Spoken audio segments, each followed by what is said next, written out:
दोस्तों, मैं एक ऐसी कहानी सुनाने जा रही हूँ जो कि मेरी खुद की कहानी है। तो मैं दिल्ली में रहने वाली एक लड़की हूँ। मैं पढ़ाई करती हूँ और मेरे घर पर 3 लोग रहते हैं। मेरी माँ और मेरे पापा और मेरा एक भाई। एक दिन मैं अपने स्कूल से आ रही थी तो घर में हमारे रिश्तेदार जो कि लखनऊ में रहते थे, उनका कॉल आया था। बोल रहे थे मेरे घर पर शादी है, आपको आना होगा। और मेरा रीना था।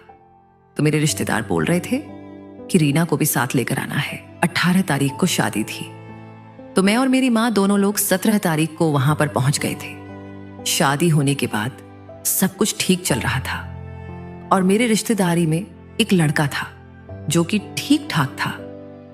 कुछ समय बीतने के बाद एक रात जब वह अपने छत पर लेटा था और रात की 11 बजे अपने बिस्तर से उठकर छत पर बैठ जाती है, मेरा उससे टाइम मन नहीं लग रहा था और कुछ करने का मन कर रहा था। छत पर वह अकेले लेटा था जो कि मेरा रिश्ते में भाई लगता था।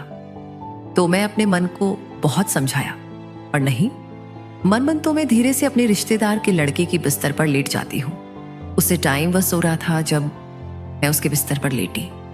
फिर मैं उसके सीने पर हाथ फिराया और वह जाग गया। वह कुछ बोलने वाला था। तब तक मैंने उसे चुपचाप रखा और मैं अपने जूस में थी। मैंने जल्दी से अपना काम किया और उसके साथ काम करने का बहुत मजा आया था। कुछ टाइम बाद में अपने कमरे में जाकर नीचे लेट जाते और सुबह हो जाता है तो वह मेरी तरफ निगाह भी नहीं कर रहा था, क्योंकि मैंने उसके साथ रात में वह सब कर लिया था और काफी मजा भी आया था। इसी तरह हर रात को 11 बजे अपने बिस्तर से छत पर चली जाती और उसके साथ वह सब करने लगी थी जिससे मुझे बहुत मजा आया करता था। और फिर वह भी मेरे साथ वह सब करने के लिए तैयार रहता था। और कुछ टाइम बाद मैं अपने घर दिल्ली चली जाती हूँ। फिर मैं उसको अपने फोन से मैसेज करती हूँ। मैंने उसके साथ किया था सुबह सबसे। मुझे बहुत प्रॉब्लम हो गई थी क्योंकि मैं 9 महीने के लिए तैयार हो गई थी। फिर मैंने उसके पास कॉल किया और उसकी सारी बात बता दी और वो बोल रहा था कि मैं तुम्हारे घर पर बता दूंगा। इसी डर से मैं मेडिकल स्टोर जाता हूँ और वहां से एक टैबलेट लेती हूँ जिससे सब ठीक हो जाता है और मैं भी ठीक हो जाती हूँ।